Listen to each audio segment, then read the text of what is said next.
Ever felt like you are trying to achieve something to get your fitness goals better, get your relationship better, or maybe just live a happy, fulfilled life?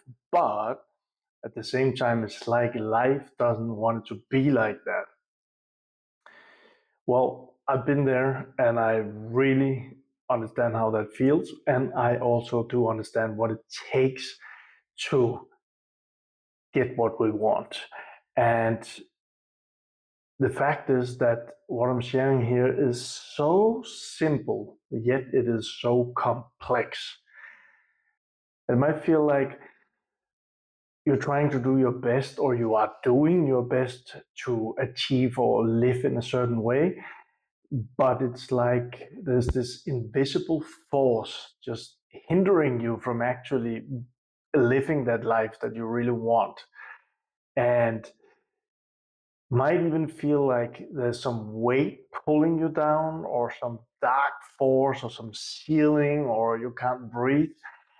What I'm sharing here is actually something that, from my experience, it is an invisible force. It's something that we deep down we know it's there, but we part of us don't actually want to look at this, or should I say, feel this. I'm speaking about emotions. And I'm speaking about your emotions and how they actually control your life experience. When I say emotions, it's like it's not like what you may be, but it might not be what you're feeling right now. It might be something that is hidden for you. That's why I say it's an invisible force. And it's very important to understand that from all that I'm saying here, most of us grew up in a family, in an environment, in a school, in society, or in our culture, or in our country, where as boys, I'm a man, as boys, we were not allowed to express ourselves freely. We were not allowed to feel emotions. We were not allowed to express our emotions. It might be that we were even not allowed to dream and have desires.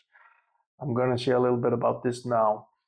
So instead of we were not allowed, what we learned, again, from family, from school, from the closest to us, from our society, etc., was that boys don't cry, don't show your emotions.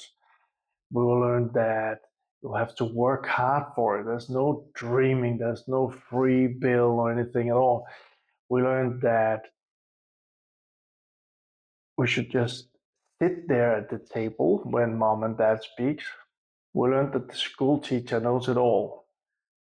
And we learned that what the teacher says is, or what's in the book is the right thing.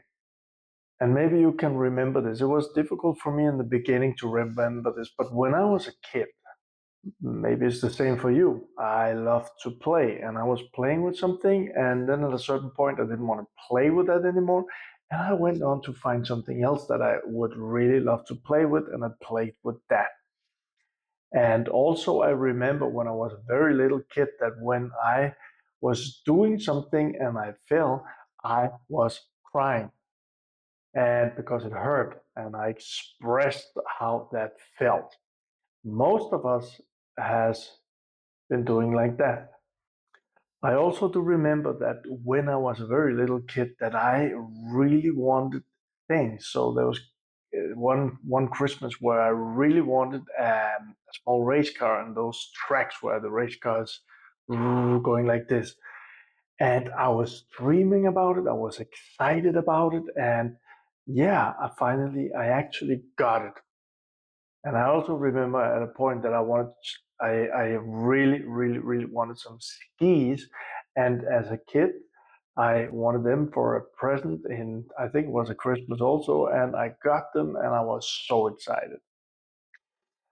But I also remember a lot of things that I really wanted or desired where I was told that it was not possible, that you couldn't just get what you wanted. Don't just wish for a thing and it'll show up and things like that. What I'm sharing here is actually that most of us learned from a very young age, a young age, how we should fit into the box. Those beliefs are deep down inside of us. And that's our program. And that's the program that actually runs the whole life experience that we're having today. My belief today, from a lot of years of being curious with this, is actually that this is I having an open door, so people are walking by here. But this is actually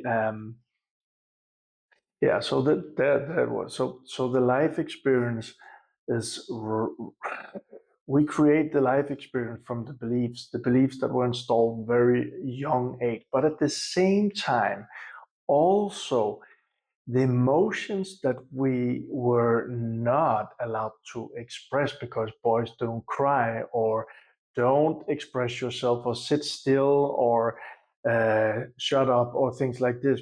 All of this, we learned that to make our mom and dad happy or to not get punished, we should be in a certain way.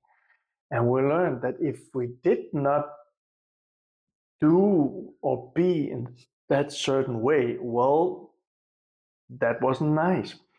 So we learned to fit into the box. Now, the fact is that maybe you already hear it now that learning to fit into that box is not authentic. So, what we learned was to live in a way that made other people happy so that we could be happy. Fact is that we didn't become happy because of doing what everyone else wanted us to do. If we were totally happy from doing what everyone wanted us to do, we would not be not happy. Simple, right?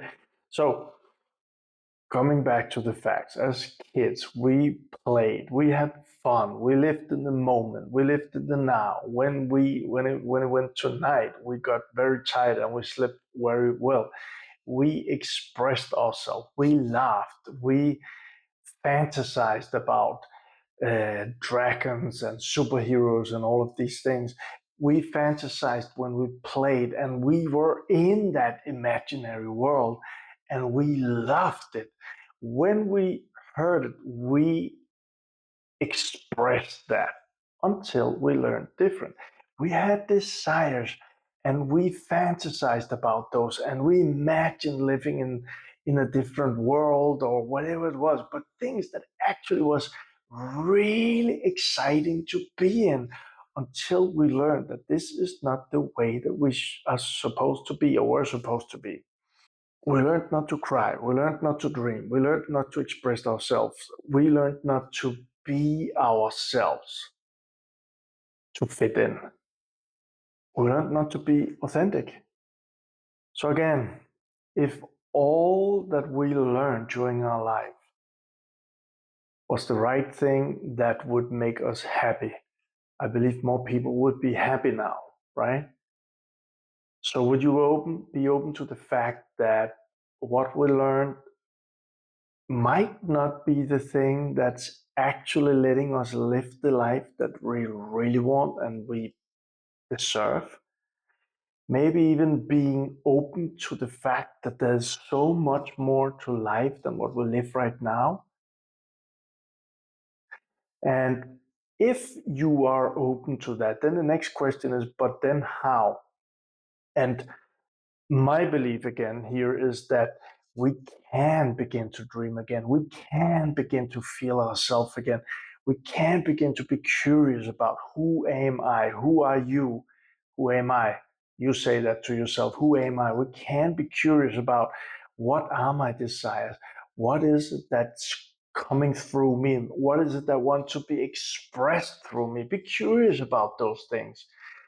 That makes us feel more alive. That makes us more authentic because it's not what other people want. It's something that's inside of us. It's something that wants to express itself through us. That was difficult to say for a Danish guy.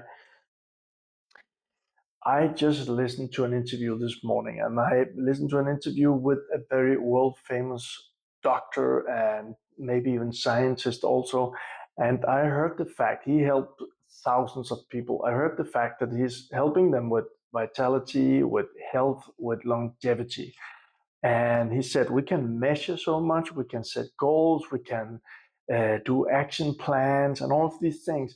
But people will not be and reach or achieve the health that they want, or the vitality, or the longevity, if they don't have this one thing that I'm speaking about solved, or actually dissolved: emotions. And he said it.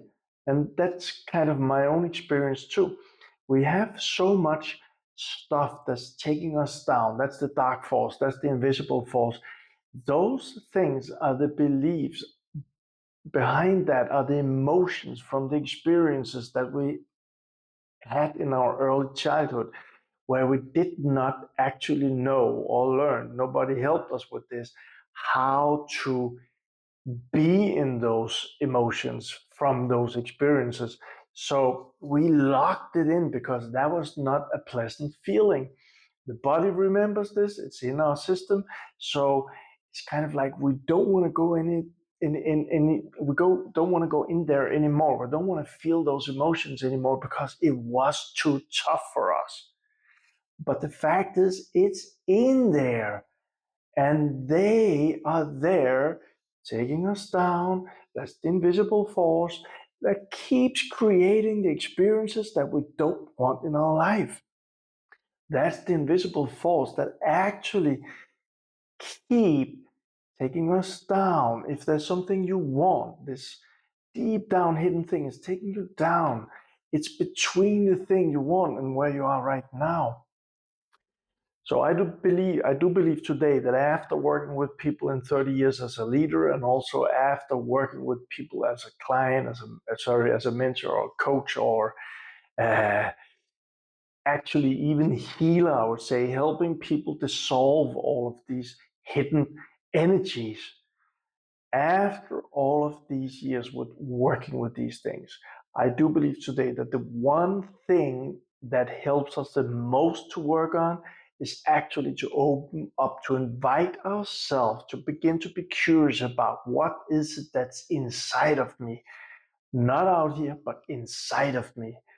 And if there's something out of here, we can look at that and say, okay, this is something that I do not like or prefer. And we go inside and say, why do I experience this? Because if I didn't have that energy inside that didn't like this, that emotion that was hidden in there, I would not feel like this about this out here. So be curious about that and then begin to dissolve it. When we dissolve it, we will be lighter.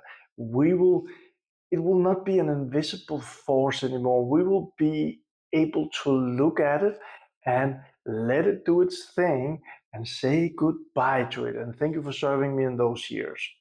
So how do we do this? How do we get there? I think the first very important thing, and I'm going to say it again and again and again, is actually to set the intention to begin to open up to feel again, to begin to open up, to be curious about what's going on in your inside, your thoughts, your emotion, whatever shows up in your inside. When we begin to do that, magic begins to happen.